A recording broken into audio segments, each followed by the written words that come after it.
Boa tarde. Vamos lá. Será que tem gente fora lá para...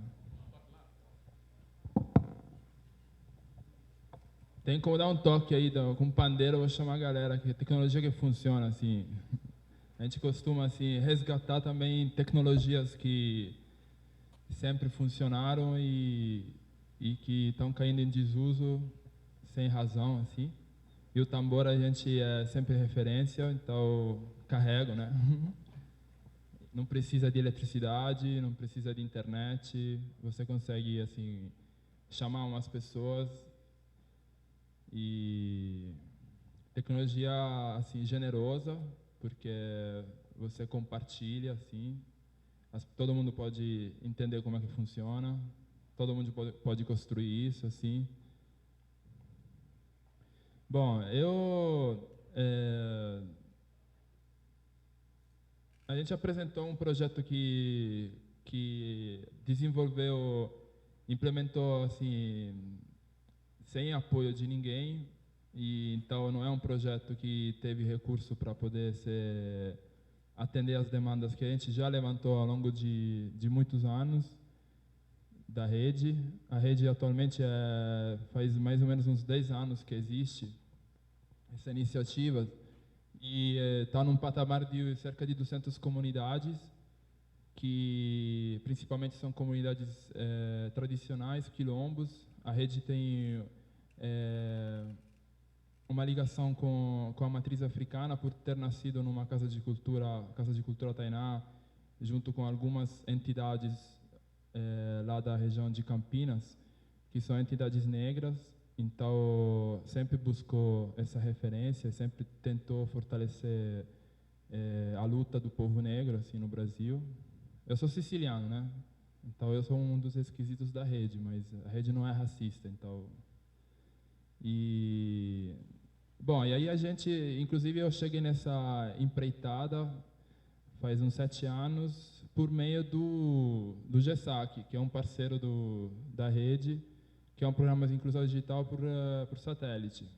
Porque assim, a única tecnologia atualmente que pode dar algum tipo de conexão para as comunidades é o satélite. E isso é ainda hoje a realidade e vai ser a realidade daqui a, não sei, eu acho daqui a sempre, porque por enquanto não tem interesse econômico em cima disso, então não vai mudar muita coisa assim.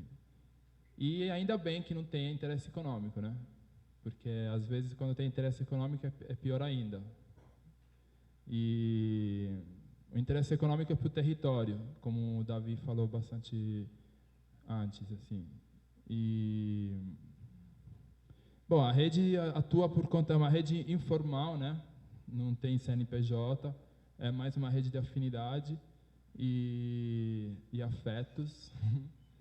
E trabalha através de articulação e coordenação de vários projetos autônomos locais, assim, cada um se vira localmente em organizar ações, junto com outros parceiros, pontos de cultura, rede de meta-reciclagem e tal.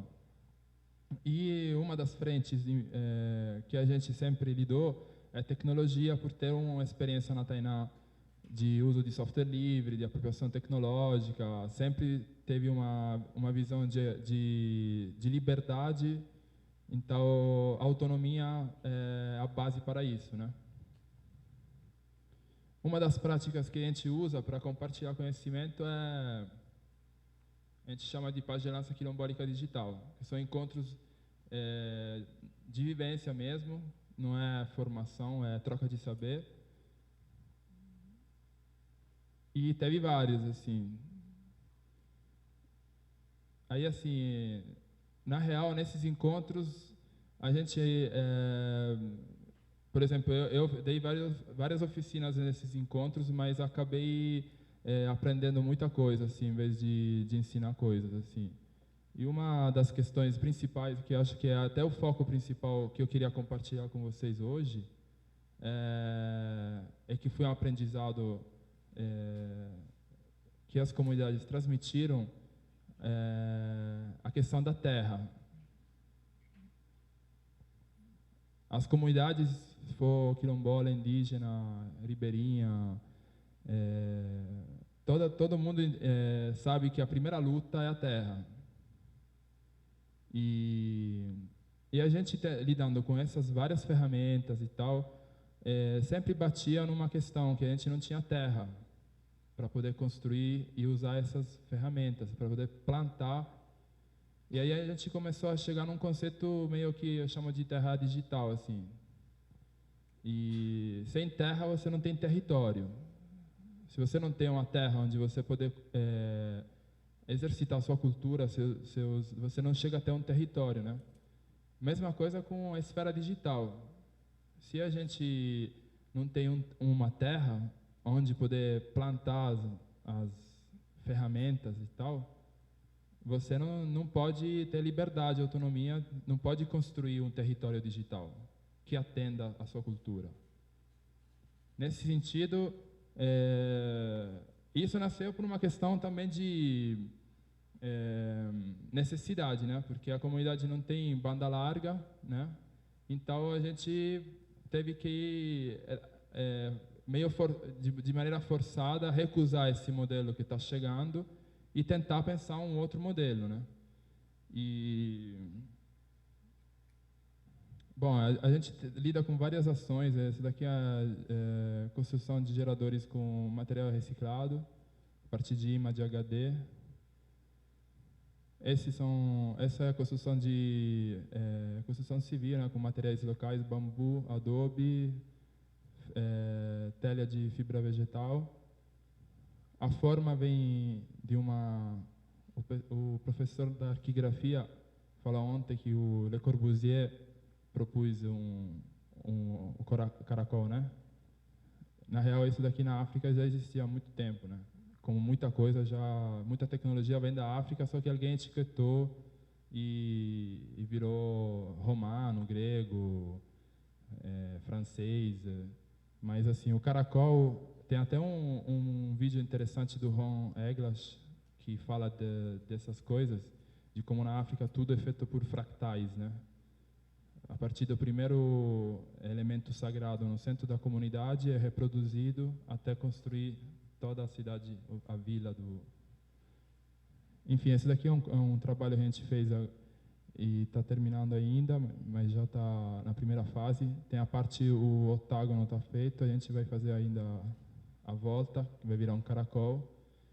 Esse é um jeito assim de como a tecnologia na ponta pode andar de maneira integrada, assim, sem ser setorializada, assim, todo mundo contribuindo em todas as coisas, sem virar cientista de cada área, assim. Bom, a gente tem várias ferramentas, mas vamos aí o mapa. Bom, a rede cresceu até porque o governo mesmo não dá conta, né? A gente tentou articular várias coisas dentro do governo. Eu estava dentro do governo antes e acabou que o governo meio que passou a bola para a gente. Falou, ó, a gente não tem como atender, então vocês podem estar mais articulado que a gente. E então a gente tipo pegou na conta muitas comunidades, muitas a gente já tinha relação e teve o cuidado também de dar jeito de visitar, de circular, de fazer contato. Então a gente chegou agora em 18 estados. Então a gente começou a ter necessidade de alguma ferramenta para acompanhar o tamanho da rede. E fomos procurar entre as ferramentas livres disponíveis. Aí a gente achou uma que chamou Shahid, que é um software livre africano, que principalmente foi criado por fazer mapeamento de ações de violência durante as eleições do Quênia, e para mapear assim esses relatos, mas a gente reengenheirizou, assim, não sei como é que fala, reinventou, reusou de outra forma. E assim, a ferramenta tem várias possibilidades, agora depois a gente dá uma olhada assim. E a gente está usando principalmente para fazer acompanhamento, né, das ações e para começar a dar uma visão para as comunidades mesmo, que tem um universo grande e tal, que pode interagir, que a luta não é só a luta de quintal, né?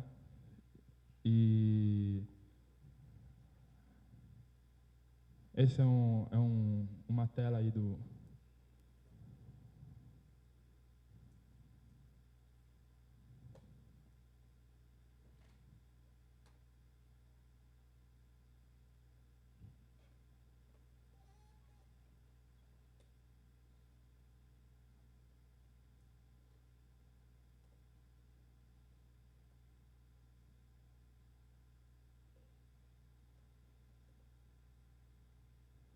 Bom, esse daqui é o sistema que a gente está usando por enquanto.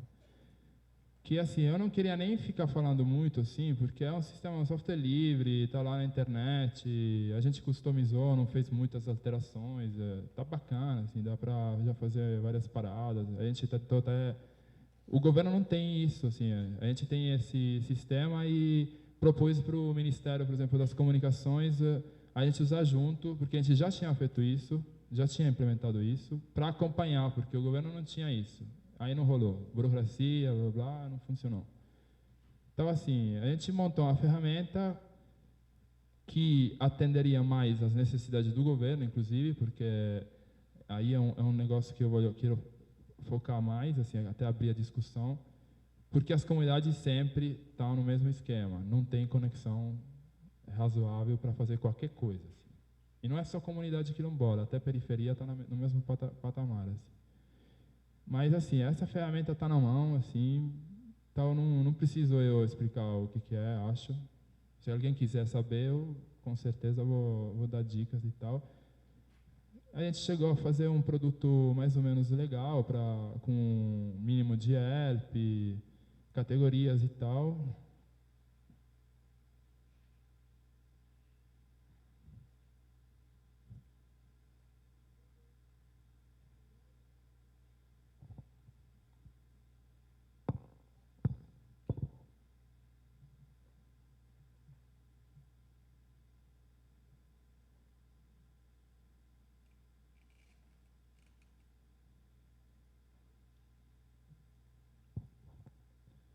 Bom, a ferramenta suporta várias funcionalidades, tipo, pode cadastrar polígonos, pontos, rotas e, e também criar categorias. Então, você consegue ter uma certa funcionalidade, assim, porque reengenheirizando só a ferramenta do jeito que estava, assim, sem nem customizar muito.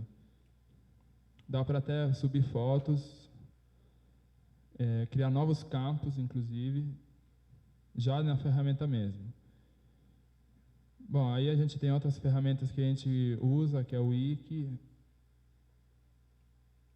Esse é outro projeto que a gente que tem a ver com mapeamento, que é a rota de escambo,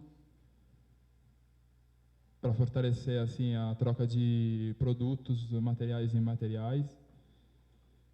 E bom, aí a gente chega nessa questão que a gente estava tentando pautar, assim, não só como uma solução, mas como paradigma, assim.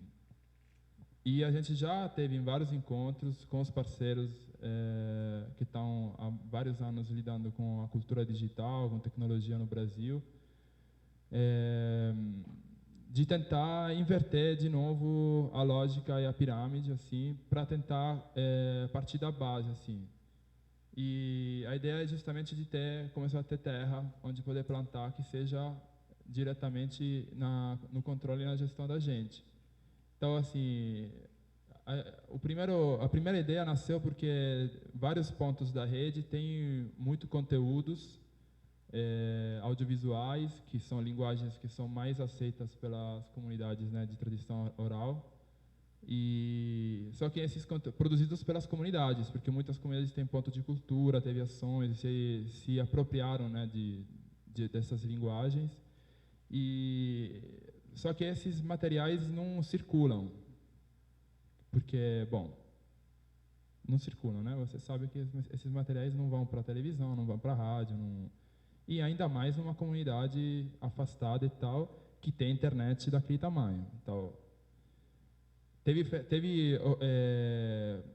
projetos massa, que tipo o Estúdio Livre, que eu acho que tem que ser ainda retomado, que era uma base boa, mas que também não conseguia atender essas questões da última conexão. Aí a gente começou a pensar, poxa, mas por que a gente tem que ficar esperando alguém fazer, botar a conexão? Por que eu tenho que subir um vídeo nos Estados Unidos se eu depois não vou conseguir pegar esse vídeo?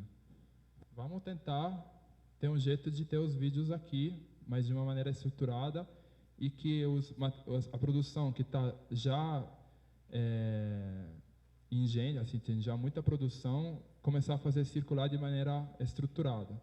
Aí a gente chegou a criar um protótipo em cima desse primeiro serviço, que é de um sistema de acervo descentralizado, baseado em tecnologia existente. Até porque a gente está querendo ser operativo, não quer definir protocolos, assim.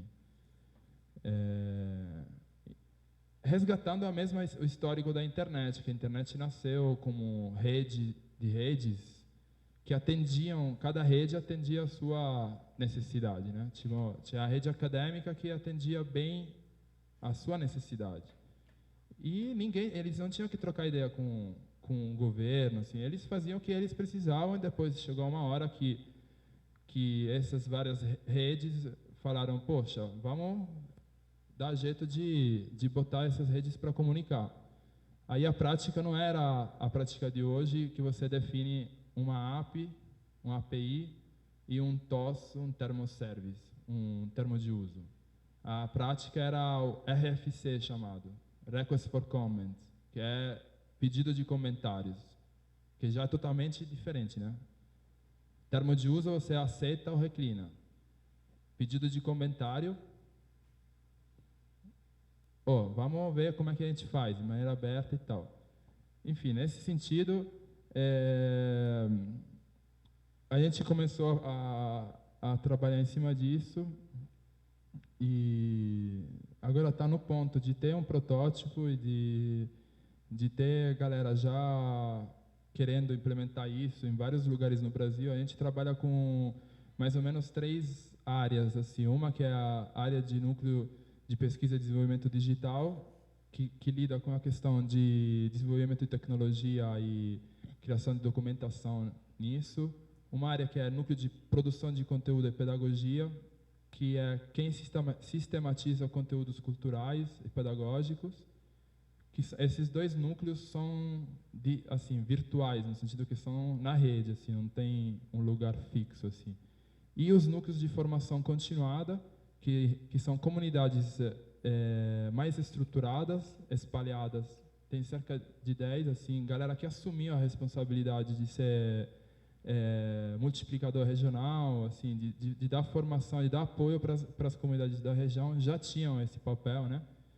Que estão prontos, já a gente chegou a compartilhar a ideia e mostrar um pouco, e estamos procurando jeito de finalizar, de ter uma interface mais usável para o usuário poder usar.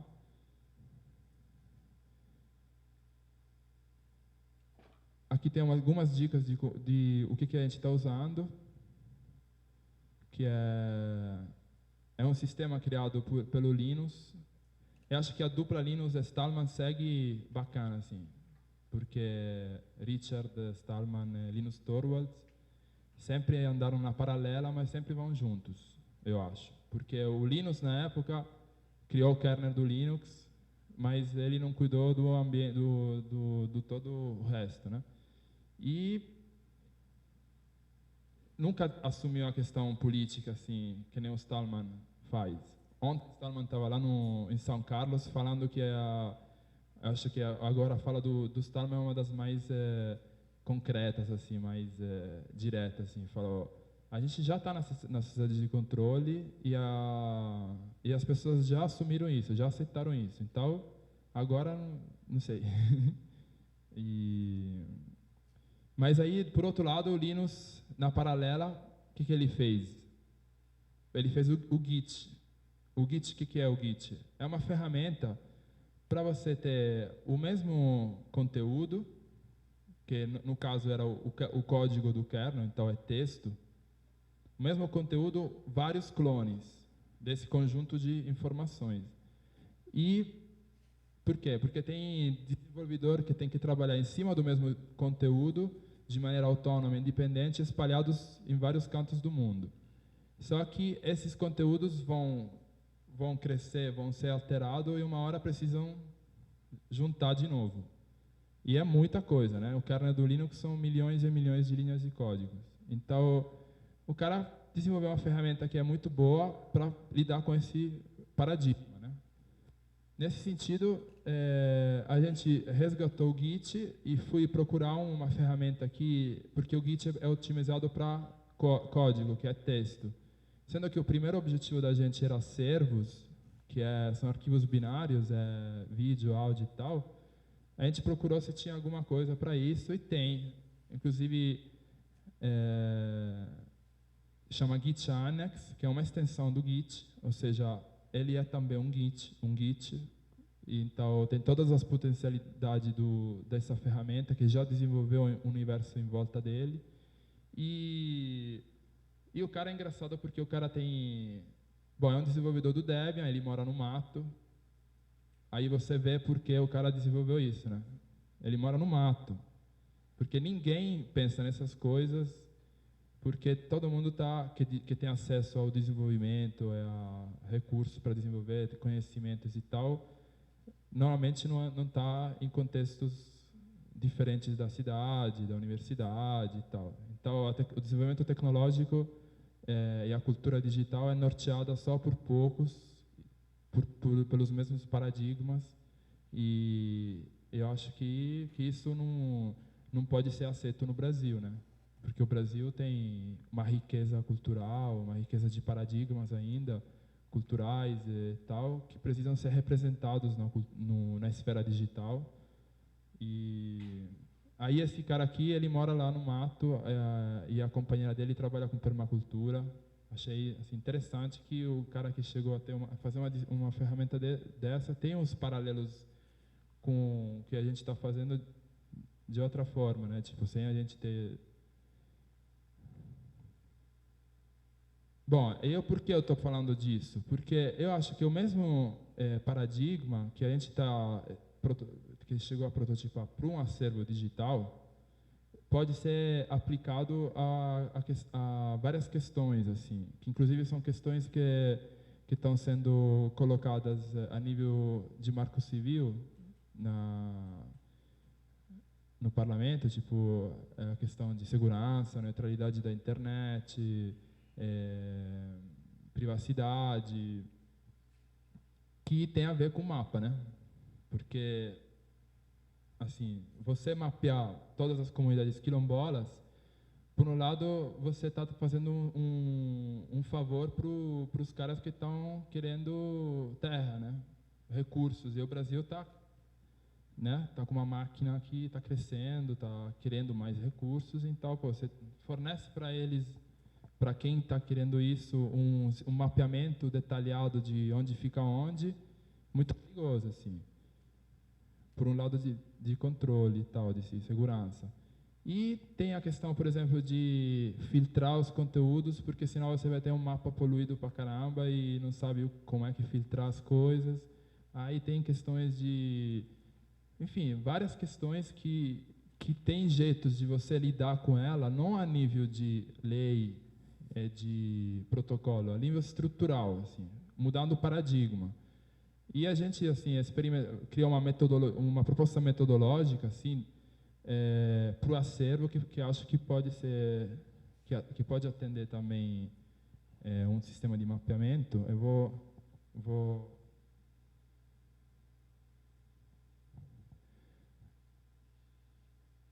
Esse daqui é um caso de uso, que seria a publicação de um vídeo num acervo, segue diferentes caminhos dependendo do tipo de etiqueta tag usada para a publicação. Opa! Aí esse daqui esse é o caso base, né? A gente está num quilombo lá, tem esse sistema instalado num servidor local, e uma pessoa que quer publicar um vídeo, publica o vídeo e escolhe como etiqueta local. Aí a triagem do vídeo acabou, assim. O vídeo está lá, disponível para a comunidade. Está no acervo local, a comunidade pode fazer o que quiser do vídeo e não precisa de internet, não precisa de nada, assim. O vídeo está disponível de uma forma estruturada dentro da comunidade. Então, se a comunidade quiser botar em vez de ser um vídeo, por exemplo, um áudio, quer botar uma playlist e fazer uma rádio lá, um rádio post, pode, assim. Não precisa de internet, não precisa de nada, assim. E já tem, a gente já tem, com o acordo do Telecentres-BR, tem já em todas as comunidades, não todas, né? Tipo, algumas ainda nem chegou depois de anos, mas a maioria tem equipamento que está lá largado, sucateado, porque não tem conteúdos e tal. Esse é o caso de o cara escolher a etiqueta local. Se ele, da mesma forma, sempre na mesma comunidade, sem ter mudado nada, assim, ele escolheu a etiqueta público, né? Aí segue a mesma triagem inicial, ou seja, o vídeo é disponível já na comunidade, e o sistema provê a sincronizar com os outros quilombos, que na real não são os outros quilombos só, porque depende de quem interagir com a rede, assim, o sistema é escalável, o protótipo que a gente está usando é escalável, justamente porque foi feito por Linus Torvald para lidar com milhares de, né? E além de sincronizar com os outros servidores das outras comunidades, vai para um clone do acervo que está ligado a um portal web, então o conteúdo também está disponível na internet. Essa sincronização, graças sempre ao Git e ao GitAnnex, que são ferramentas sólidas, e o GitAnnex está sendo desenvolvido através de crowdfunding, são ferramentas que suportam a sincronização por vários meios. Então, a gente pode aproveitar, otimizar o uso da GSAC, da conexão satelitar, fazendo o sync à noite, de conteúdos prioritários, ou por HD, que essa é outra ideia que surgiu do olhar do dia a dia, do cotidiano das comunidades. Porque as comunidades, mesmo afastadas que foram, sempre tem que ter alguém que vai para a cidade, para resolver pepino, para pegar arroz, para não sei o quê. Sempre alguém vai para a cidade, assim. Aí, com um meio de transporte físico, HD, assim, que seja dentro de um sistema estruturado, né? Que você possa plugar esse HD lá na comunidade e depois ir lá para, quando você for na cidade, deixa o HD ligado no LAN house, resolve as suas coisas, volta lá, pega o HD, volta para a cidade e você tem os dois acervos sincronizados, assim. Então, a gente consegue ter uma circulação de conteúdos, mesmo em lugares que não tem a internet. E a gente já até fez uma experiência numa residência que participei lá na nuvem, Visconde de Mauá, de fazer sincronização com microservidores de sincronização, tipo essas paradas de Raspberry Pi, não sei o quê, porque você pode montar um servidor de sincronização bem barato, assim, custos não relevantes, assim, nos meios de transportes. Porque você pode botar um servidor de sincronização nos barcos, por exemplo, que vão lá nos rios da Amazonas, que param no lugar para carregar e descarregar pessoas e coisas. Nesse tempo, dá para sincronizar dados. E a gente até fez uma brincadeira tentou fazer uma brincadeira com um drone. Sabe esses helicópteros, assim, que já essa tecnologia também é livre, assim, dá para montar, você pode fazer navegação automática por GPS, por raios razoáveis, ainda mais em regiões tipo lá no norte. Você pode fazer um roteiro que cada semana um drone vai 2 vezes por semana seguir um roteiro e vai sincronizando dados, assim. E é mais rápido que a internet, porque chega 2 vezes por semana, mas quando chega com gigabyte de coisas, assim. Aí, assim, um outro nível que a gente também estava já, um outro caso, assim, sempre de publicação com outra etiqueta. patrimônio, que é outra questão importante para as comunidades assim tradicionais. E não só por isso, é para acervos, para bibliotecas, não sei o quê. Se a pessoa lá na comunidade etiquetar o vídeo como patrimônio, além do vídeo, está disponível já na comunidade, chegar nas outras, está disponível na internet, num portal web, vai numa biblioteca catálogo, que respeite os padrões de metadados do IFAM e da Unesco, para ser encaminhado a tombamento, a patrimoniamento. Isso é um projeto que a gente estava tentando fazer com a Unicamp. Então, assim, isso daqui para o usuário significou escolher uma etiqueta. Não tem muita complicação. E você, a cada nível da coisa,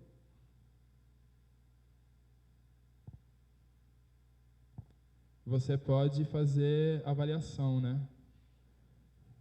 Tipo, nesse nível daqui, a comunidade não tem nenhuma limitação, né? Daqui não tem nenhuma limitação, menores limitações possíveis. Pensando, por exemplo, no mapa. Um dado que você... Por que é importante a gente quer também pautar essa questão nesse seminário, assim? Porque o mapa, para a comunidade, tem que ter um uso para ela colaborar em cartografar, né? Senão, assim, o uso é do governo, que precisa de dados, das empresas que precisam de dados, dos turistas que precisam... Mas a comunidade, por que deveria estar compartilhando isso, assim? E, normalmente, nas ferramentas, as coisas que são de interesse, tipo, muito local, são barradas porque não quer poluir de dados, sei lá...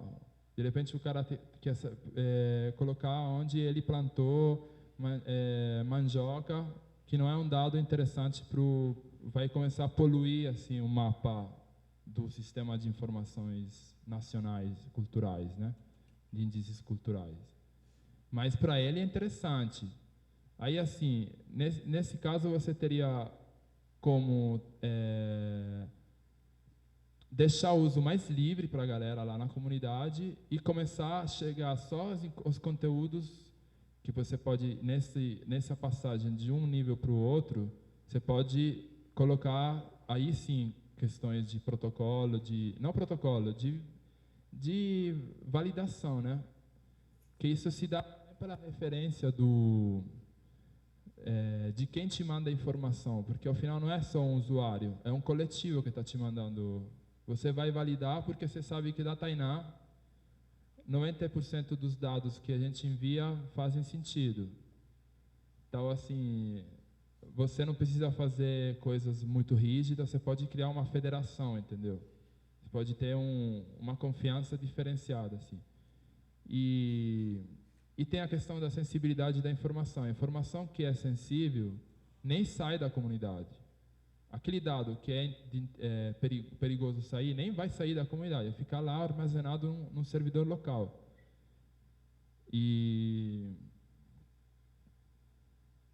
Bom, eu acho importante que alguém... eu até estou me sentindo meio que... Eu estou já predicando isso faz tempo, e eu não gosto de predicar, ali eu tenho uma crítica com isso, e eu já estou me criticando porque a gente ainda não chegou a montar um sistema funcionando, e a gente está procurando apoio para isso. Tem até um projeto bonitinho, assim, com Canva e tudo. Assim. Porque, assim, o governo, assim, os parceiros pedem isso, a gente fez. Quando você faz, aí fecha a porta. Fala, puxa, o cara fez mesmo o projeto. Não, mano, agora o orçamento está complicado, não sei o quê. Beleza. Então a gente está procurando apoio, até porque a gente não é que precisa de grana, assim. Grana é para fazer coisas. A gente precisa fazer as coisas. E tem, aliás, nesse seminário eu vi que tem várias pessoas que têm conhecimentos bons e tal, que se for de interesse, né? Até porque esse daqui não vai resolver o mundo, né? Tipo, vai ser só uma possibilidade que já está meio andando de experimentar um outro paradigma que precisa ser experimentado, não escrito num livro. Tem que fazer porque de livros a gente enche as bibliotecas e de poeira também, assim. A gente precisa começar aí num contexto que tem uma riqueza enorme, né? Porque a gente está lidando com comunidades que a riqueza principal é a cultura delas o jeito delas, que foram inclusive inspiradoras para esse paradigma. Que nem assim, o cara que fez o Gitanex, o contexto que inspirou o cara era porque o cara morava no mato, assim. O outro cara que, por exemplo, fez um sistema que é muito bom e também tem uma lógica bastante descentralizada é o cara que fez o XMPP, que é o protocolo que todos agora os grandes atores aí dessa internet aí, o Gtalk, o Facebook, todos usam esse protocolo, né, o XMPP, mas é um cara que também estava lá no mato que fez, assim. Então, assim, dá para fazer tecnologia de ponta, tecnologia genial, assim, de tecnologia que funciona, mesmo estando, não mesmo, principalmente porque você tem outros inputs, tem outros, né? E a gente precisa disso no mundo, assim. Eu me coloco, eu sou siciliano, eu, assim, acho que o Brasil tem que contribuir com isso, além de outras coisas, porque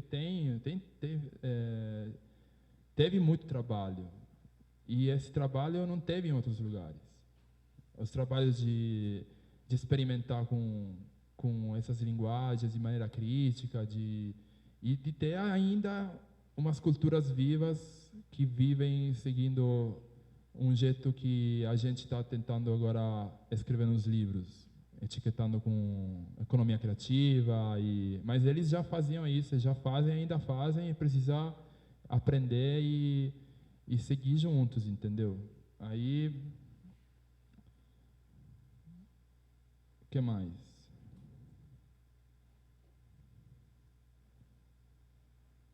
Bom, esses parceiros, é isso, assim. Agora eu queria, até para ser mais, para deixar mais aberto, porque assim, a questão do mapa de ferramentas e tal tem realmente muitas possibilidades e tal, mas eu acho que era importante num seminário desse relevo, assim, de ser com o Ministério da Cultura, então a cultura, né? E outro olhar, as culturas, a diversidade, pautar outras formas, outros paradigmas. Acho que é fundamental isso. Então, acho que a maior parte do tempo eu queria dedicar para isso, inclusive trocar ideias sobre isso, assim.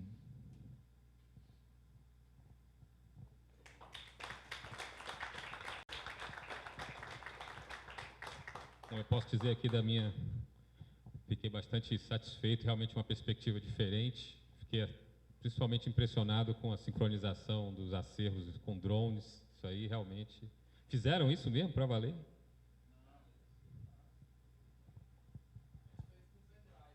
Com pendrive.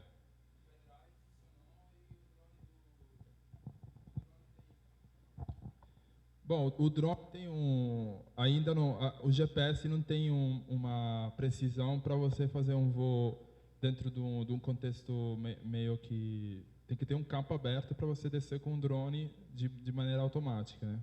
Porque é um negócio que ele estaria sobrevoando no arraio do Wi-Fi e aí podendo... Podia, sim, mas é bom que ele pose, não tem pressa, não. É bom que ele pose, de repente você troca a bateria, assim. Tem que fazer as coisas bem feitas também, não? Porque às vezes, por exemplo, mesmo o Raspberry Pi são coisas que são brinquedos, na real, assim.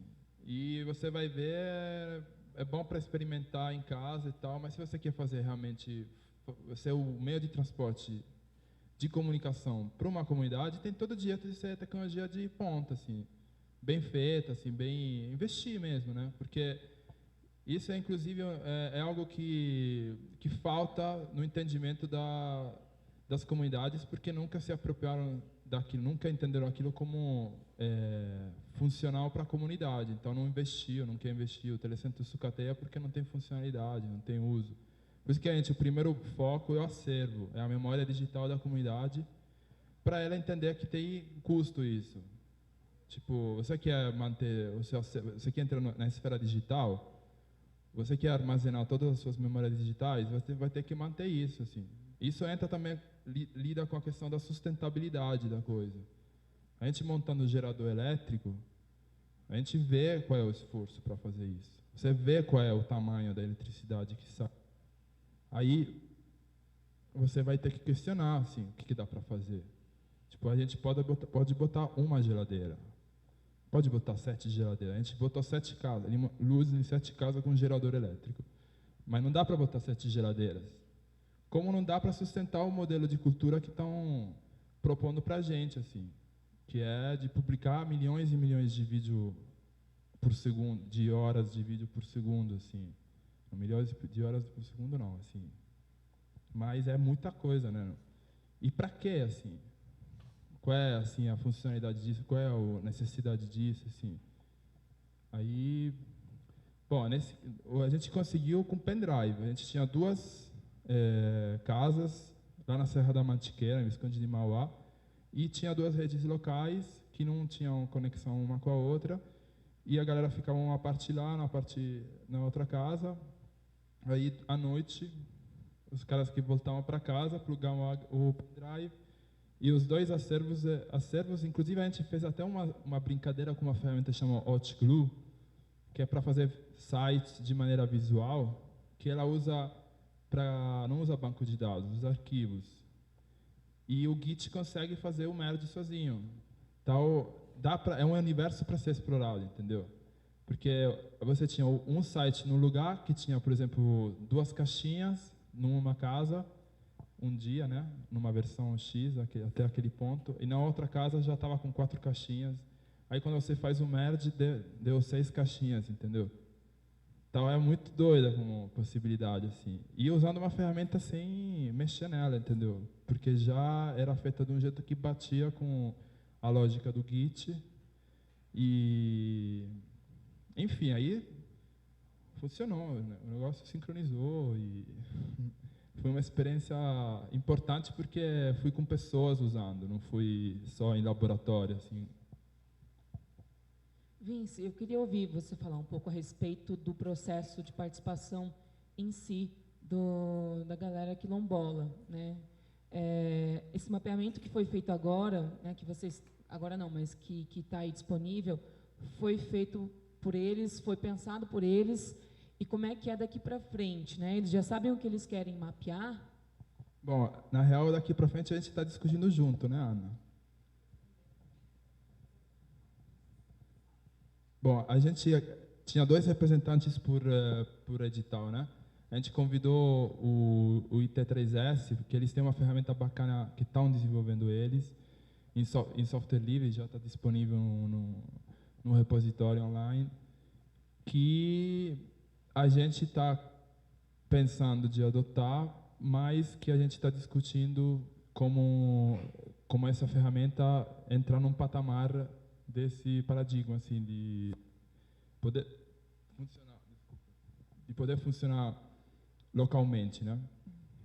Então, justamente porque senão é sempre uma quimera, assim, de a gente falar cartografia colaborativa, sistemas colaborativos, e é tudo mentira, assim.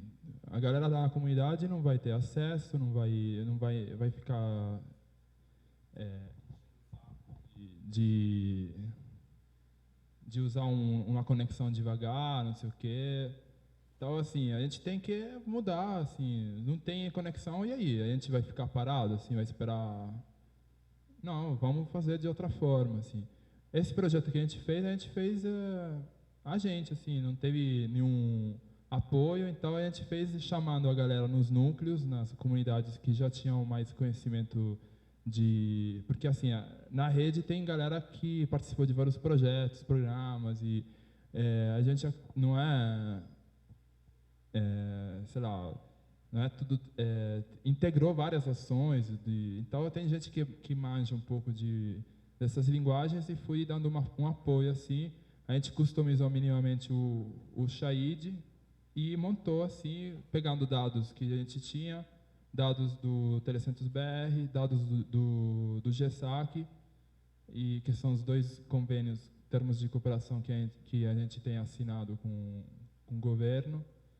e montou aquele sistema de georreferenciamento que tem, mas é falho, até porque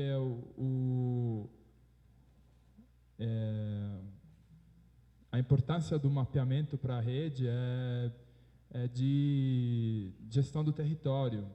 Então, a ferramenta precisa realmente estar no território.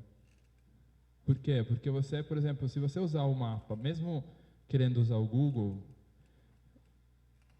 bom, aí tem a questão da conexão, não vai poder usar.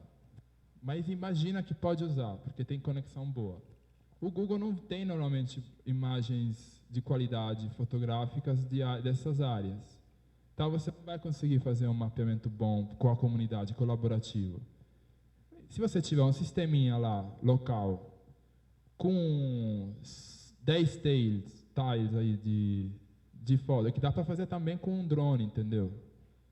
Você pega uma câmera fotográfica, sobe um pouquinho, faz 10 tiles, não precisa de ter um mapa do mundo dentro do servidor da comunidade, assim. Você precisa daqueles poucos hectares aí onde a galera circula mais, e aí ali sim realmente você consegue fazer gestão do território, porque você tem uma foto de qualidade, o cara que tem conhecimento do mato assim, vai reconhecer a árvore, vai reconhecer o lugar pela foto, e aí você consegue ver onde o fazendeiro está entrando. Pelo Google você vai ver o quê, assim? Sempre se tiver acesso ao Google, que não tem, assim. E a gente também critica o modelo de usar todas essas parafernálias aí, que não tem controle nenhum, assim. Só tem acesso do jeito que eles querem, entendeu? Isso não é possível, não é aceitável, assim. Não dá para topar essa, assim, pela informação. A gente já topou em várias coisas. Agora também a informação não dá para topar, eu acho. Não sei se eu respondi a... Aí, assim, eu vou perguntar para vocês vão encarar essa de desenvolver? Porque, assim, a gente coloca as coisas, tipo, meio papo reto, assim, entendeu? Se vocês vão topar essa, a gente vai trabalhar junto, senão a gente tem que procurar outro caminho.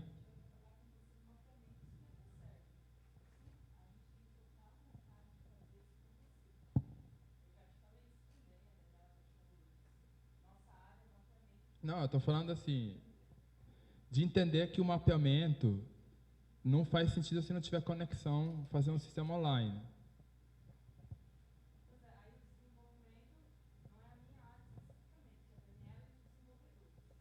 Bom, e aí assim, a gente abre para procurar apoio, entendeu? Porque a gente precisa de desenvolvedores que estão totalmente captados pelo mercado. Até no movimento de software livre, o mercado que está conseguindo, né, pegar todos, assim, catar todos os desenvolvedores e, enfim, se não rolar recurso, não podemos catar pelo dinheiro. Se a galera está só atrás do dinheiro, não conseguimos catar pela colaboração. Então, assim, tem que ter um caminho assim por aí.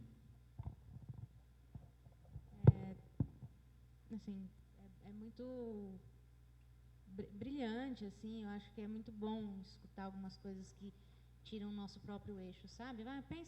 Pensa mais um pouco por aqui, sabe? E eu acho que foi um pouco do que me causou, assim, te escutar e escutar as suas colocações. E eu acredito que quando você coloca o que está dado pelo interesse da comunidade, na verdade aquele é o ponto zero, né? Para o mapeamento, para as trocas, enfim, o que faz sentido ali, né? É isso que norteia um trabalho como esse. E aí eu fico pensando quando você falou, né? Isso porque a gente estava levantando para o Cultura Educa as áreas quilombolas, né?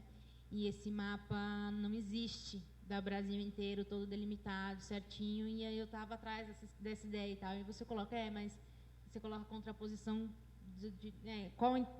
isso está no interesse de quem, esse mapeamento, e como que a gente identifica isso. Então, eu acho, assim,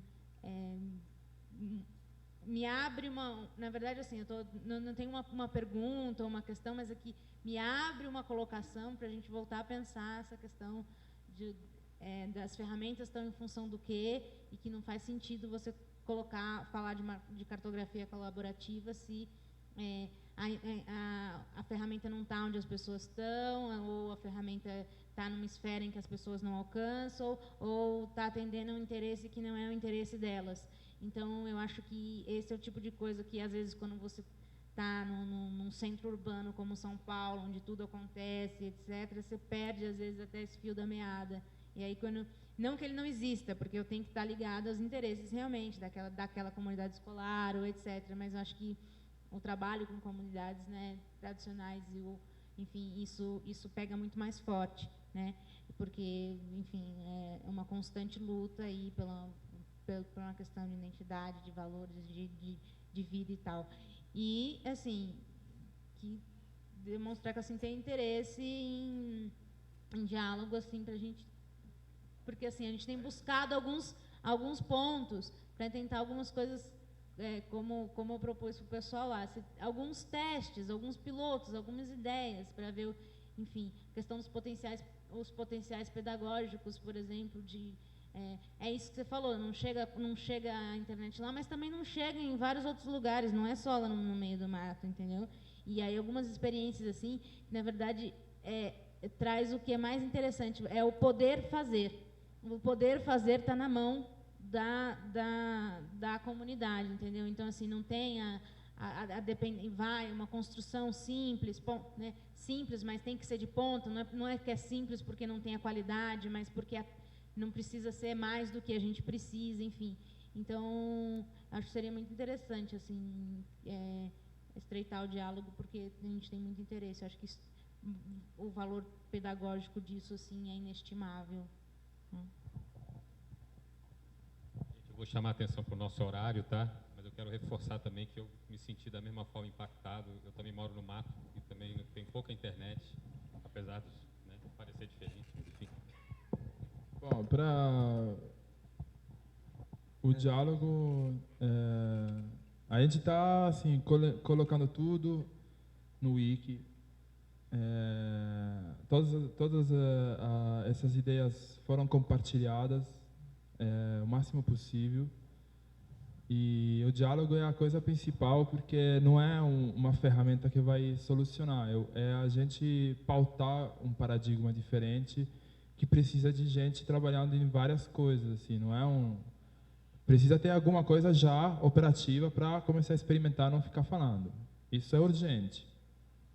Mas também precisa criar um movimento que não é só em cima de uma ferramenta. O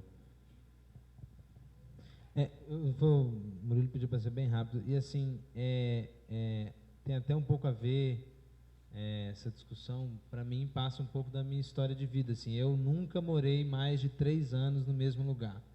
Hoje porque eu, sei lá, sempre me mudei demais e tal. E aí, depois que eu mudei para Fortaleza, eu comprei minha casa, minha Dilma lá, começou a fazer sentido um território, porque é um território que eu sei que eu não vou ter que sair de lá quando acabar o contrato do aluguel, enfim. E pelo menos eu gostaria muito de passar lá o resto da minha vida. E aí, essa coisa de São Paulo como a visão sempre nacional, que acho que a Anaé coloca um pouco isso, que é na fala eu não lembrei seu nome, o brother ali. Porque como é que a gente tem que saber o endereço dessa escola se está errado? Errado, na verdade, é o fato de ter em algum lugar o endereço da escola que não é a própria escola que colocou. Então, não vai ter endereço errado a partir do momento que estiver acontecendo isso, que a comunidade estiver falando onde ela está. E aí isso vai construir. Então, qual que é o interesse de fazer um mapa de Fortaleza? É do Ministério da Cultura? Pode ser, mas é principalmente de quem está lá em Fortaleza. Então, a nossa ideia é eu conseguir achar o cara de lá. Essa ideia de turismo e tal é uma outra coisa, mas acho que essa questão local. E aí, o Vinci aí apresentou a proposta dos acervos distribuídos, que eu, fazendo aqui já um adendo ao que o Léo colocou, que é isso, essa ideia de, no caso das cartografias colaborativas, ter uma referência de geoprocessamento, uma camada e tal, é mais local. Não precisa da camada nacional de referenciamento. Eu não preciso, eu preciso da de Fortaleza. Para mim resolve. E aí talvez o Murilo precise da de Brasília e aí a gente tope trocar. Então acho que faz muito mais sentido pensar de baixo para cima. Que é uma coisa, inclusive, que eu trabalhei aqui no MIN, e é bizarro, cara, é ridículo a gente pensar o Brasil olhando do ministério para lá, não dá, é impossível. E por isso que isso aqui é tão rico. Acho que a política se fazendo assim faz mais sentido. Não faz sentido pensar um projeto que vai rolar lá, então precisa disso. Só faz sentido de baixo para cima. Mas era só isso. Gente, mais uma em relação à questão do tempo, eu diria assim que o pessoal já está tendo coffee break lá fora, a gente não vai parar aqui, a gente vai continuar. Então quem tiver com fome, corre lá, pega e volta, ok? Gente, só para dar o testemunho aí do ponto de vista do usuário, eu acho que você tocou 2 pontos muito importantes. Um é essa dependência absolutamente incômoda, né, do Google. Inclusive governos, em grande número deles, também, né, nesse caminho. Eu acho que há muito tempo que nós devíamos já pensar no modelo alternativo e nos unirmos para, de fato, termos uma plataforma, né, que pudesse suportar essa independência. E o segundo ponto, eu acho que você falou muito bem, eu acho que esse projeto de vocês é uma mudança paradigmática na questão da cultura, porque não é a perspectiva de quem está no campo, e isso é uma experiência de vida muito grande da gente, é sempre a de exclusão tecnológica, ou seja, de quase tudo que existe no mundo moderno e industrializado, e, enfim, terceiro setor. E eu acho que vocês abrem aí uma grande possibilidade efetiva, né, de dar uma base para a autodeterminação, para a diversidade, para inúmeros grupos e segmentos que têm uma cultura riquíssima e que precisam, né, interagir com essa cultura urbana e que são realmente a base da nossa identidade nacional. Então, sem isso e sem esse tipo de como se fosse uma amostragem, sem essa amostragem mínima que seja na internet também, a gente fica com um perfil completamente distorcido da cultura. E hoje está tudo muito rápido e a gente está dependendo da internet para tudo. Então, é preciso, sim, que esses grupos tenham acesso, vez, voz e sobretudo, seus documentos guardados em termos de patrimônio, nessas bases, né, que façam parte desse mundo digital. Então, achei assim fantástico, de fato, essa abordagem, esse olhar dos desenvolvedores do mato. Viu? Meus parabéns. E vamos ajudar a difundir. Vamos fazer juntos, assim. A gente, inclusive, está... Mas, assim, é um trabalho que demanda propostas metodológicas também, porque a cultura digital é algo muito novo, né? E a gente abriu mão de criar mais cultura digital, porque a gente está topando a cultura digital imposta, assim, que vem bem feita e funcional, então a gente usa, né? Acaba só usando, não chega a ter tempo de criticar, até porque não tem como, porque você tem termo de uso, não é request for comment, não é pedido de comentário, é termo de uso. Então, assim, a gente topa e não tem tempo para parar, parece que não tem tempo para parar, porque, assim, na real, eu não uso nada, assim, eu consigo falar com gente no Moçambique, no sul do Sudão, galera que eu conheci ao longo dos anos, usando o e-mail, assim, não tem toda essa limitação, mesmo sem usar essas ferramentas assim corporativas. Então, assim, na questão metodológica, precisa fazer propostas, e eu acho que as melhores propostas vêm onde tem na vida real coisas diferentes, porque aí você tem inspiração. Por isso que as comunidades podem contribuir na criação de uma cultura digital a partir de valores e práticas diferentes. Não só para ele. Oi? O nosso dia a dia. O nosso dia a dia, assim, é o que inspira. Assim, a gente ainda é de carne e ossos. Então, assim, acho que a gente ainda tem que respeitar isso, assim, a nossa concreteza E é isso que tem que ser inspirador, sempre. Eu tenho uma galera que está agora querendo virar luz, eletricidade e circular pela rede. Já tem uns caras que estão com isso. Assim, eu não, assim, eu quero ir tomar um banho de cachoeira e só, assim, não quero ficar circulando nos fios, assim. Não, eu só queria dizer que é muito interessante essa solução do Git Annex para o problema do acervo distribuído, que é um problema que a gente vem discutindo há anos e que é um problema seríssimo assim, que a gente tem, que nossa produção cultural está ficando toda prisioneira desses serviços como YouTube, Flickr, coisas todas, que não tem, enfim, tem algumas iniciativas aqui no Brasil, como o próprio ITEIA, que foi citado aqui no projeto do pessoal de Santarém. E, cara, é um negócio que está assim, esse tipo de solução aqui requer, acho que, muito pouco desenvolvimento de código e muito mais servidor e articulação e tal.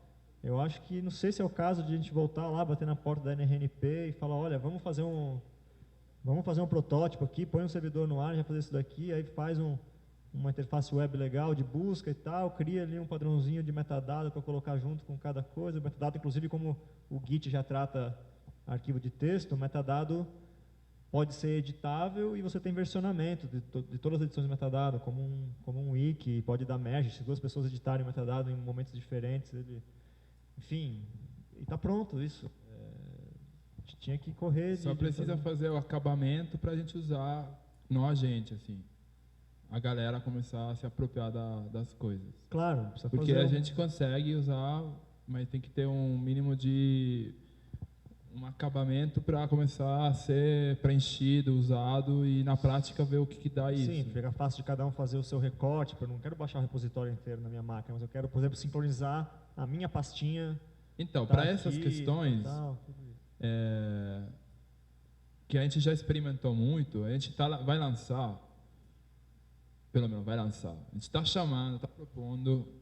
Nesses dias eu fiquei saindo daqui da sala porque a gente estava tentando articular com os outros parceiros aqui alguma coisa para ser operativo, assim, porque inclusive a gente tem um projeto com a CEPIR que foi aprovado de formação em cima dessa plataforma de ferramentas digitais e tudo, e essa daqui é uma questão fundamental para já ser estruturante, assim, não seguir, porque a gente tem que dar passos nas coisas, senão acaba cansando. Eu mesmo canso, assim.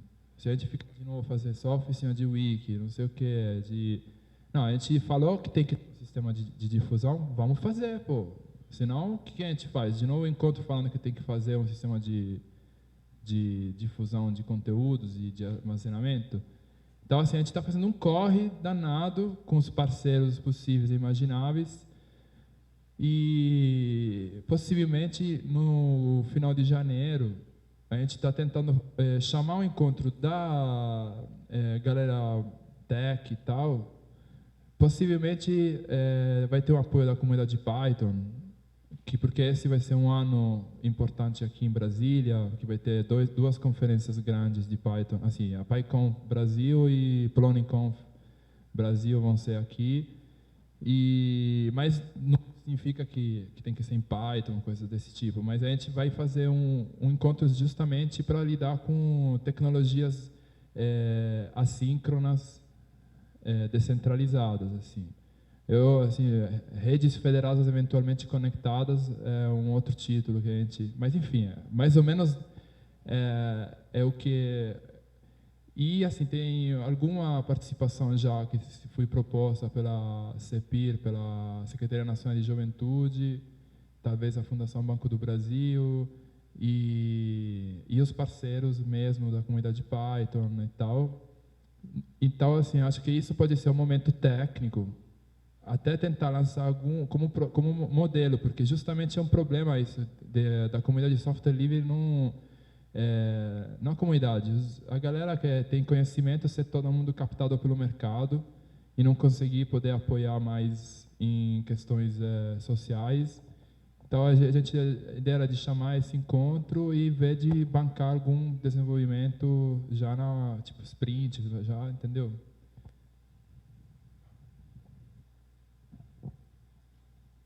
Ok?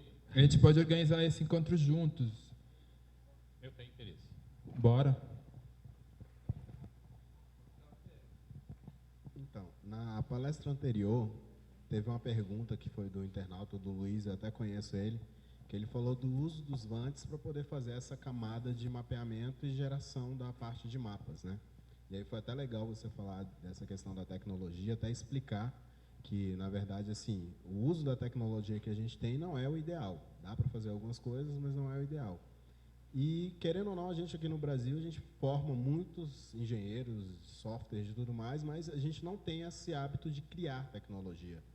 Então, eu queria até fazer uma provocação aqui, que queria que a Inaê estivesse aqui também, já que o pessoal do Cultura Educa está nesse vínculo entre o Ministério da Cultura e da Educação, talvez fazer essa provocação de, dentro das universidades, tentar provocar isso, de entrar como parceiro nesses projetos. De criar, por exemplo, VANTs, porque o Exército tem alguns que eles fazem para mapeamento, mas que nem na outra palestra que foi falado, isso fica dentro. Então é gerado toda essa parte de mapeamento, mas não é compartilhado. Então talvez criar uma plataforma que seja distribuída para dar força a esse tipo de ações, né?